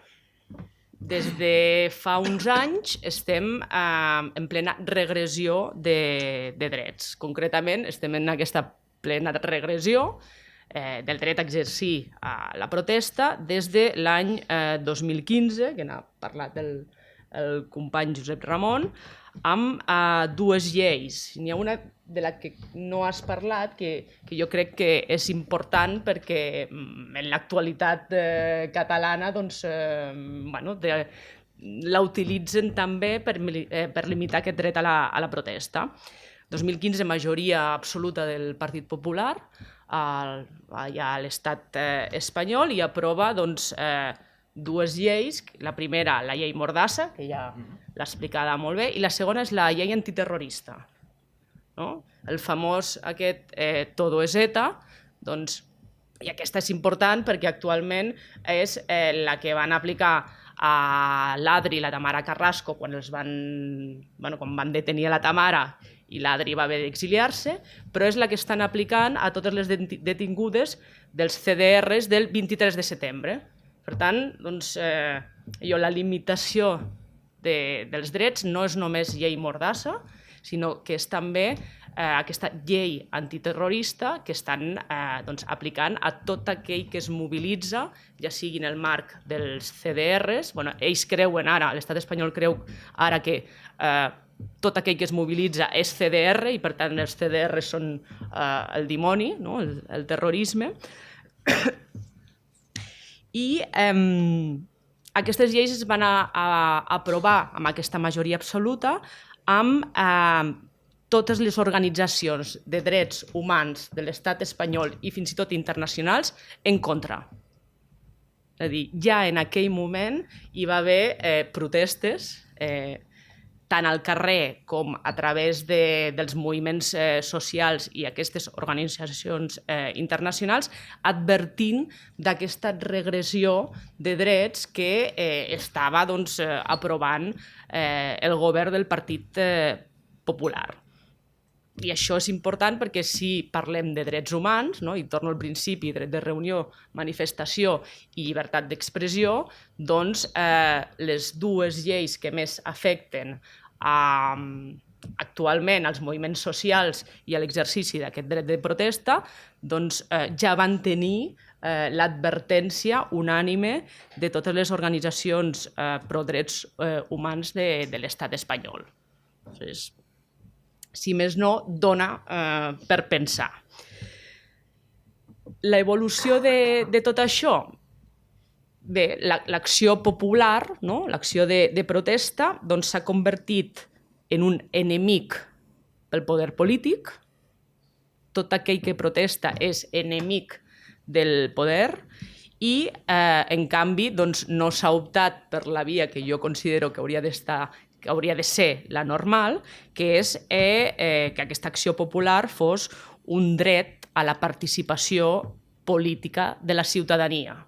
És a dir, la ciutadania només pot participar en la política cada 4 anys quan posa una papereta en una urna i tria els seus governs, ja siguin autonòmics o estatals, i no té cap eina més per incidir directament en les polítiques, les decisions, les lleis que elaboren, que decideixen, que aproven aquests governs. I, per tant, aquesta acció popular, a través del dret de la protesta, en lloc de ser considerada com una cosa nociva, com un enemic per a aquests poders establerts, per mi hauria de ser un mecanisme de participació política en la presa de decisions dels governs a tots els nivells. Però això no ha passat i al final la conseqüència és que s'ha reduït l'espai d'acció de la ciutadania. I ens trobem que quan estem en contra d'alguna cosa, d'alguna decisió, d'alguna llei, doncs l'única manera que tenim d'exercir alguna incidència sobre aquella decisió, aquella llei, és a través de la protesta i, bàsicament, a través de la mobilització. a través de sortir al carrer massivament, coordinadament, doncs, per mostrar que no estàs d'acord o que que no estàs content amb aquelles decisions que prenen els governs. A partir de l'any 2008, que per mi és una altra data important en això del dret a la protesta, hi ha un augment bastant important de les mobilitzacions al carrer, que coincideix exactament amb la crisi econòmica, no? Que els experts diuen que va començar el 2008, també diuen que s'ha acabat i jo no ho tinc tan clar perquè encara hi ha molts desnonaments cada dia i per tant jo crec que encara segueix, però entre 2008 i el 15M, 2011, doncs, hi ha un augment progressiu de les mobilitzacions al carrer arrel d'aquesta crisi econòmica. També són els anys que apareixen entitats molt lligades al dret a protesta com la Plataforma d'Afectats per la Hipoteca, que té una relació directa. Són els anys de envoltem el Parlament, rodeemos el Congreso, que també ha tingut conseqüències, i aquest augment de les mobilitzacions, amb gent que va sortir massivament a ocupar les places i a fer assemblees en aquest 15M, doncs és directament proporcional a l'augment de la repressió envers aquesta gent que sortia, no? I per tant, doncs, a més mobilització, més repressió en aquells anys que són, insisteixo, els previs a aquesta llei Mordassa i a aquesta llei antiterrorista del Partit Popular. Hi ha una relació directa? Jo crec que sí. En el moment en què la gent surt al carrer, es mobilitza i d'alguna manera intenta fer un escac al poder, doncs el poder reacciona amb aquesta regressió de drets, aquesta limitació del dret de reunió, el dret de mobilització i el dret d'expressió. D'alguna manera, tots aquests anys també provoquen una altra cosa que encara arrosseguem, crec jo, que és aquesta crítica al poder, als governs, a les elits econòmiques, als bancs. No? Recordem aquella reforma express de la Constitució per rescatar els bancs, no? Totes aquelles manifestacions que hi va haver en aquell moment doncs no eren només contra el poder, sinó que també van produir una desafecció enorme envers la classe política. Els anys del 15M i fins i tot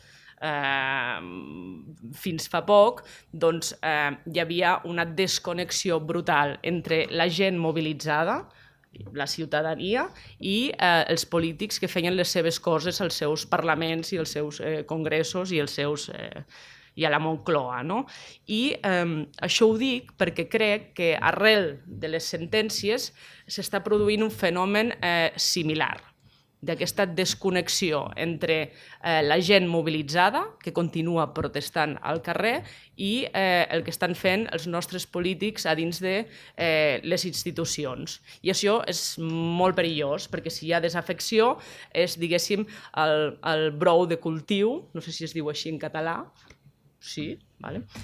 Per l'aparició de populismes de tots els tipus. I això ho deixo pel final perquè parlaré sobretot dels populismes de dretes que, en definitiva, són els que han aparegut a Xile, a Brasil, a Bolívia, a Equador, a Venezuela, a tants i tants llocs on ara mateix la gent està sortint massivament a protestar. Aquest dret a protesta és... per mi és un principi bàsic de qualsevol estat que es vulgui dir o es vulgui considerar democràtic. És a dir, si no es pot protestar, no hi ha democràcia. I no val allò de hi ha democràcia perquè cada 4 anys pots posar una papereta en una urna, perquè no totes les paperetes en totes les urnes són legals, tampoc. Doncs el principi bàsic de les democràcies per mi és aquest dret a la protesta que engloba el dret de reunió o manifestació i la llibertat d'expressió, com deia al principi. No? És a dir, els ciutadans han de poder reclamar qualsevol cosa important o simplement tenir un mecanisme per fer-se sentir davant dels poders de l'Estat.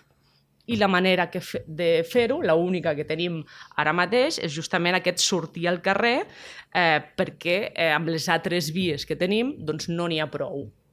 No? Tens una cruïlla. Pots fer dues coses, o sortir i protestar o quedar-te a casa, resignar-te i deixar que els poders doncs, facin el que ells consideren necessaris i tu doncs, poses la televisió i t'abstreus, no? De totes les coses que van, totes les decisions que prenen ells i que puguin anar en la teva contra.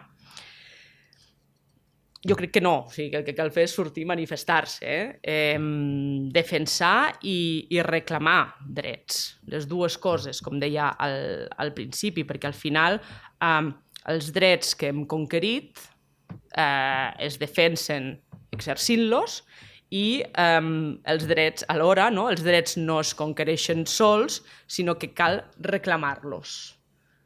La manera de reclamar-los per un ciutadà és protestar. La manera organitzada de reclamar aquests drets és parlar amb altres ciutadans que volen el mateix que tu, organitzar-te i sortir al carrer, no? I fer aquesta protesta més gran i més pública i més coordinada, no? Fins i tot en diferents grups que volen coses similars. És l'única que tenim. Per tant, si renunciem a ella, estem d'alguna manera renunciant a millorar la nostra qualitat de vida i estem renunciant a que deixant fer, no? Que ens imposin coses que no volem.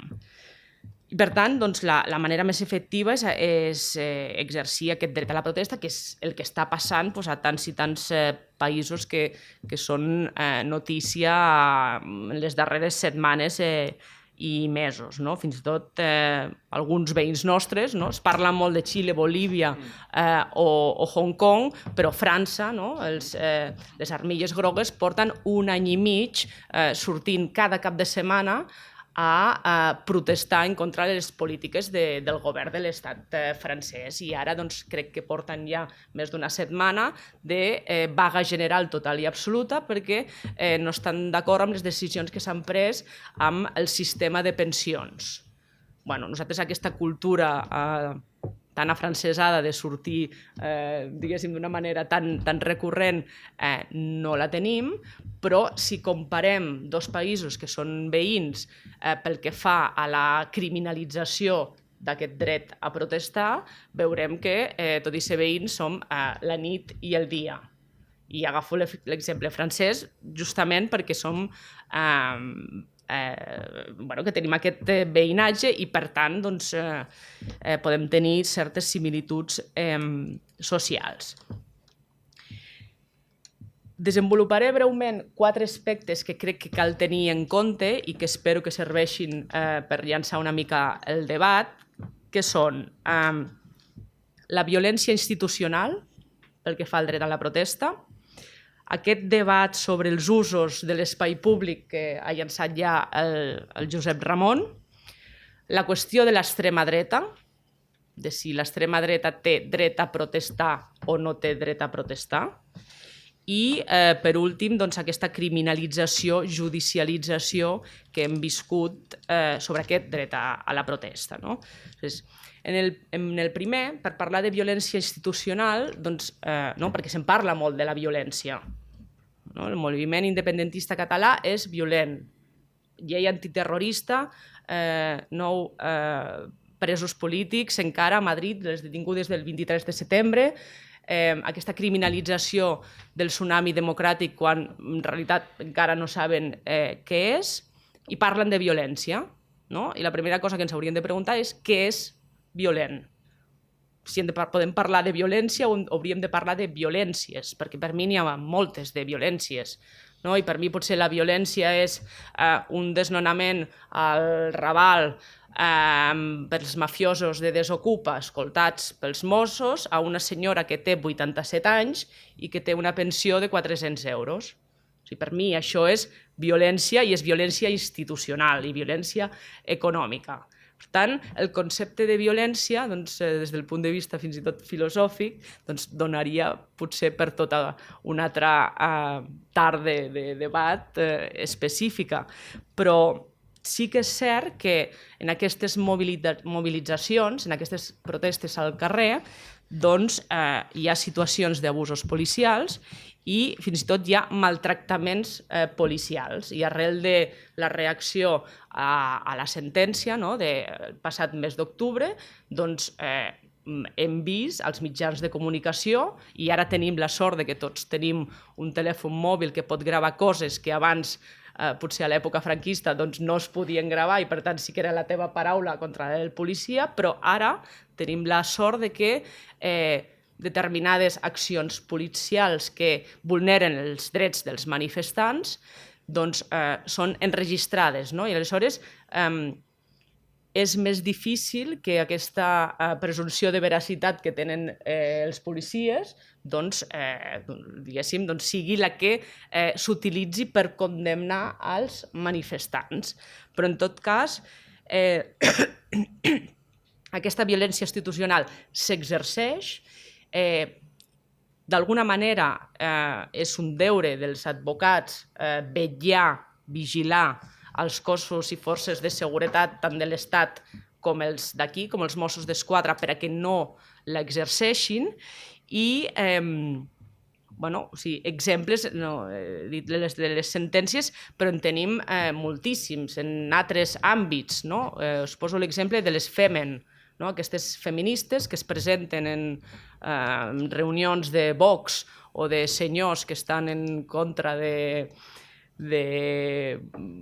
principis del feminisme i fan la seva acció i aleshores la policia sempre no sap com agafar-les perquè ja té por de veure si li toca un pit que no pugui dir que els policies són agressors sexuals. O la setmana passada, dimecres passat, a la COP25 de Madrid, hi va haver uns aldarulls, allà on estaven els negociadors, perquè els moviments socials van entrar i van ser desallotjats per la policia, per la policia nacional.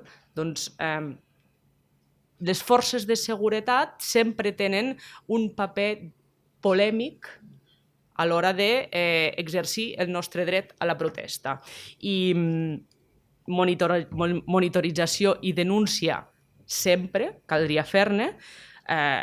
Després, l'altre tema és que els protocols interns, i ho hem vist amb els Mossos d'Esquadra i les seves actuacions, diguéssim, polèmiques. Els protocols interns, sempre que hi ha una vulneració, mai s'acaben d'aplicar, mai sabem els resultats i mai acabem de veure quines són les conseqüències per a aquella gent que s'ha passat amb un dels manifestants, i això, alhora, el que deia abans, el que no fa res més que augmentar aquesta crítica i aquesta desafecció pels cossos de seguretat, però també pels polítics. I potser aquí el debat ja seria més del model de seguretat que volem, de si ha d'existir una unitat com la Brimo per tal de controlar aquestes mobilitzacions socials, aquesta gent que està exercint el seu dret a protestar, o el model de seguretat hauria de ser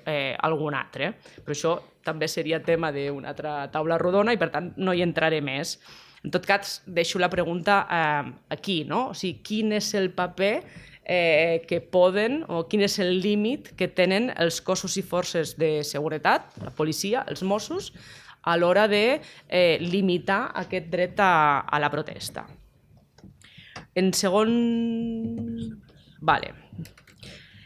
lloc, ho faré molt ràpid perquè en Josep Ramon ja n'ha parlat, però la pregunta que ens hauríem de fer és quins usos pot tenir l'espai públic i sobretot com ens el podem apropiar. Des dels moviments socials per protestar, com ens podem apropiar de l'espai públic i quins límits d'apropiació tenim. I, clar, aquí el que està passant és que estan qüestionant aquest dret a protestar degut a les afectacions que es poden produir degudes a aquesta protesta. I això, el resultat pràctic, allò que significa, és que tota afectació pot ser excusa per limitar un dret. És a dir, els de Meridiana Resisteix, que tallen el carrer, que hi ha vies alternatives de circulació, que no el comuniquen, però sí, allò, 2 hores al dia, doncs han tingut alguna càrrega policial, tenen identificacions de la gent que hi ha allà cada nit i d'alguna manera se'ls està com incentivant a que deixin de protestar quan en realitat no és proporcional a aquesta tolerància que hauria de primar, doncs no està sent proporcional en aquest cas, no? O sigui, s'està tirant d'un recurs a l'excepcionalitat, no? Totes les situacions són excepcionals i per això hem de limitar el dret a la protesta, que és un perill quan s'utilitza justament per limitar aquests drets democràtics, perquè aquesta excepcionalitat és clarament interessada per part del poder que l'exerceix. I aquest mateix llenguatge, a mi ja em sembla, parlar d'excepcionalitat per limitar el dret a la protesta, ja em sembla en si mateix una agressió a aquests drets. En tercer lloc, i molt ràpid, tenim l'extrema dreta. L'extrema dreta, els nazis, els feixistes, els que van amb banderes preconstitucionals, els que tenen un discurs d'odi i que voldrien la comunitat LGTBI, els racialitzats, a les dones i als republicans ben lluny, per no dir a les cunetes. O sigui, aquesta gent té dret a protestar, té dret a manifestar-se, té dret a sortir al carrer, poden apel·lar a la llibertat d'expressió com fem nosaltres per defensar el que ells defensen, que no és més... Ells van a la contra de drets fonamentals. Nosaltres volem mantenir-los. És a dir, aquesta gent se'ls ha d'autoritzar i permetre que protestin i que es manifestin. O sigui, on està aquí el límit? Perquè, a més, la sensació que tenim és que ho poden fer impunement. Poden passejar-se, campar impunement i fer les seves proclames racistes, xenòfobes, masclistes, sense que ningú els hi limiti ni els hi digui res. I és una de les preguntes que llenço al públic. Reacció a això, què hem de fer nosaltres? Primer, davant la seva impunetat, autoprotegir-nos. Davant les seves manifestacions en contra de drets fonamentals, teixir resistències socials que puguin fer de contrapès, de contramanifestació a les seves. És a dir, allà a Aranda de Duero van sortir 500 persones a donar suport a 3 violadors d'una menor i jo em pregunto on eren els 30.000 habitants més que potser donaven suport a la noia que va ser agredida sexualment. Doncs si no organitzem, si no teixim aquesta resistència, al final, amb aquesta llibertat d'expressió, amb aquest dret de manifestació, són, diguéssim, els feixistes els que acaben guanyant perquè acaben conquerint el carrer. I finalment, cordó sanitari als mitjans. I cap micro, cap càmera davant d'aquesta gent. I acabo ja, 2 minuts. El quart aspecte que us deia és aquest augment de judicialització de la protesta i de la dissidència a través de la criminalització. Podríem parlar de tuitaires, de cantants i podríem parlar del tsunami democràtic. Sembla que hi ha unes ràtzies repressives encaminades a limitar justament el dret a protestar quan no estàs d'acord amb una situació. L'objectiu és aturar la protesta, alliçonar a la gent, fer-nos agafar por, i això és el que fa el poder. no? El mecanisme de control de les masses, dels ciutadans que té el poder, és justament doncs, l'amenaça, no? El fer-nos agafar por i que ens quedem justament a casa. Jo, amb això de la sentència del Tribunal Suprem, clar, no ho sé si afectarà a altres col·lectius, no? He fet l'exercici de llegir-me-la, tampoc hi he entès gran cosa, però sí que és cert que el que diu és que una acció puntual no violenta d'obstaculització a la policia o a qualsevol altra autoritat pot ser un delicte de desobediència o de desordres. Fins aquí, doncs això ja ho sabíem, no? Però si aquesta acció d'obstaculització és massiva i coordinada, aleshores ja és sedició, són entre 5 i 15 anys, crec. I per tant, doncs, jo penso, el 8 de març és una acció contra el poder, massiva, perquè sortim les dones a tots els pobles i ciutats del món, i coordinada. O sigui, hi ha comitès locals i nacionals per coordinar aquestes accions. O fins i tot el moviment ecologista, no? Amb la Greta Thunberg, que és la cara visible del Fridays for Future. No és res més que el que fa és protesta al carrer en contra dels governs i de la no presa de decisions vinculants per reduir el canvi climàtic i que són massives i coordinades. Caldrà veure. Jo no ho tinc tan clar que si tant el moviment ecologista com el moviment feminista aconsegueixen arribar al moll de l'os del poder econòmic per una banda i patriarcal per l'altra, doncs que no pateixin la repressió en primera persona. I al final, què n'extrec jo de tot això? La frase aquella de és que el demà pots ser tu. No ho saps. Però en tot cas, si no protestes ara que ho estan patint uns, doncs potser demà a les feministes, als ecologistes, doncs ens tocarà a nosaltres. I davant d'això, jo crec que només podem fer 3 coses per exercir els nostres drets. Primer, quan l'Estat ens abandona, doncs autotutelar-nos, l'autotutela de drets.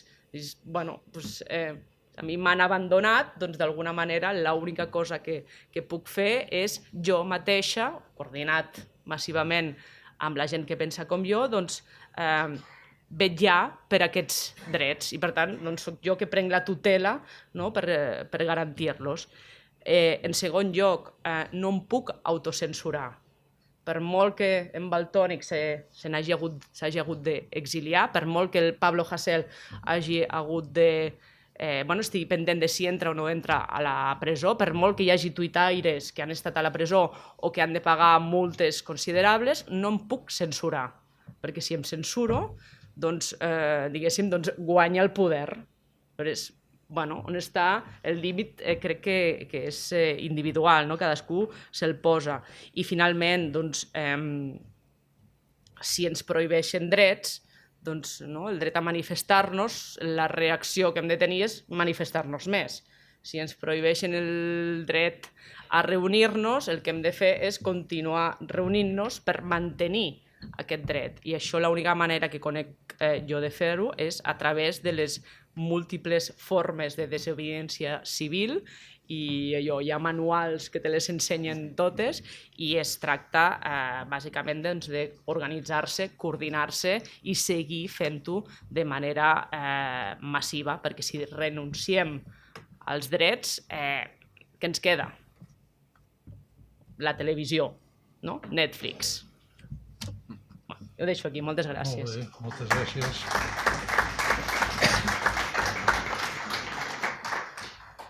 I finalment, tal com he anunciat, intentaré de certa manera ràpida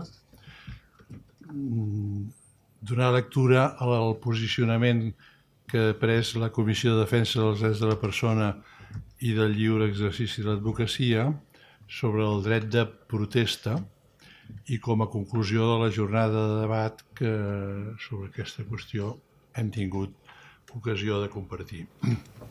Són 10 punts que diuen el següent.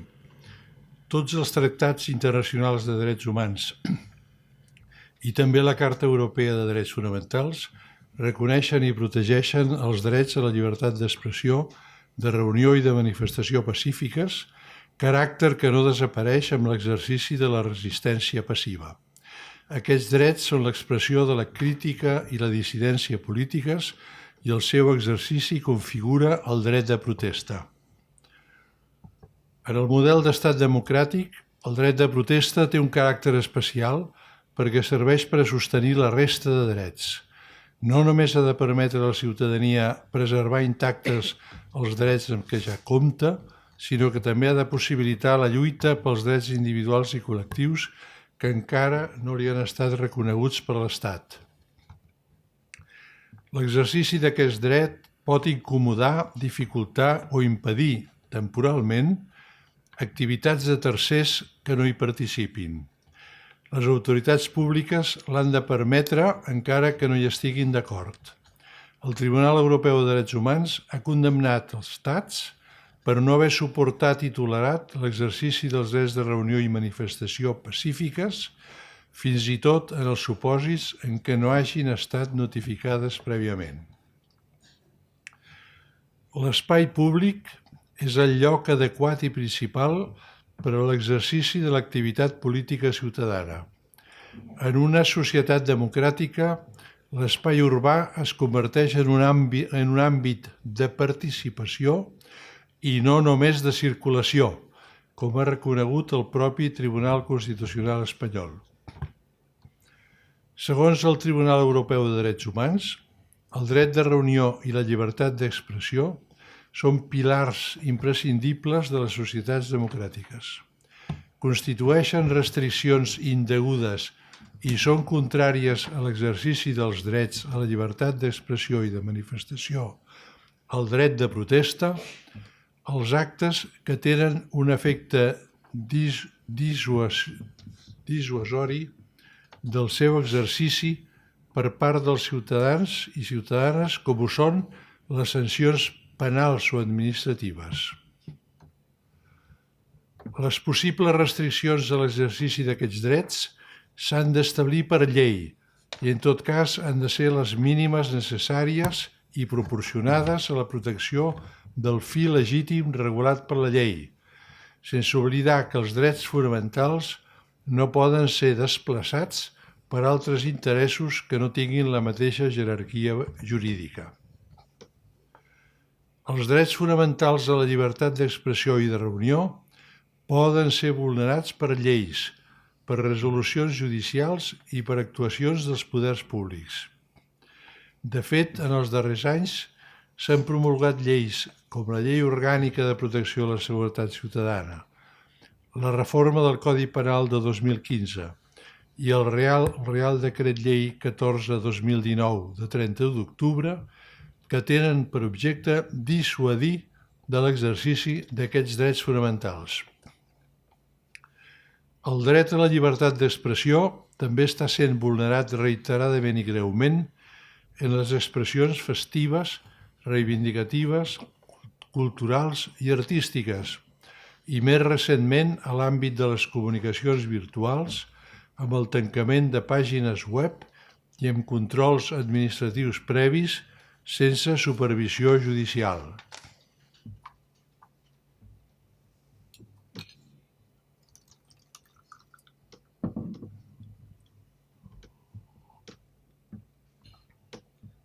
Només en queden 2 punts.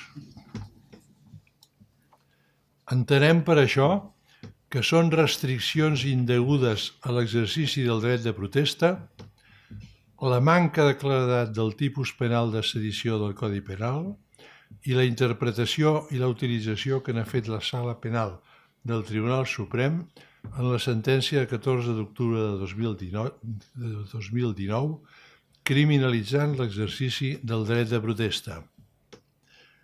La imputació de la comissió de delictes greus per la participació en accions pacífiques de desobediència civil.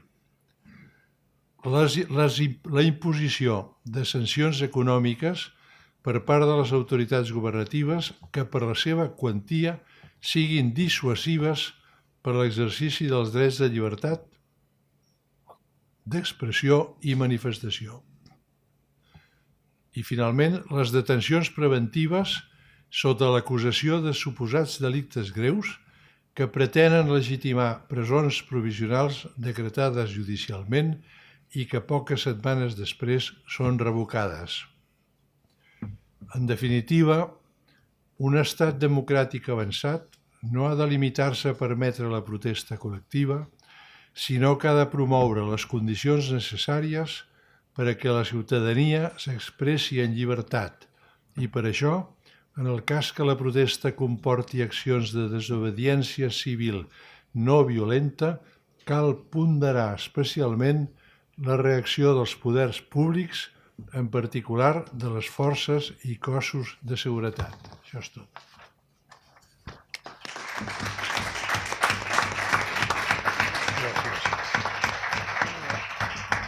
Si hi ha paciència i ganes d'estar encara potser uns minuts, 5 minuts, 10 minuts, i algú vol intervenir o fer alguna manifestació en relació amb aquest pronunciament o amb tot el que s'ha dit, doncs ho prego que ho feu ara, el més breument possible, i si no, vista l'hora que és, donaríem per acabat aquest acte.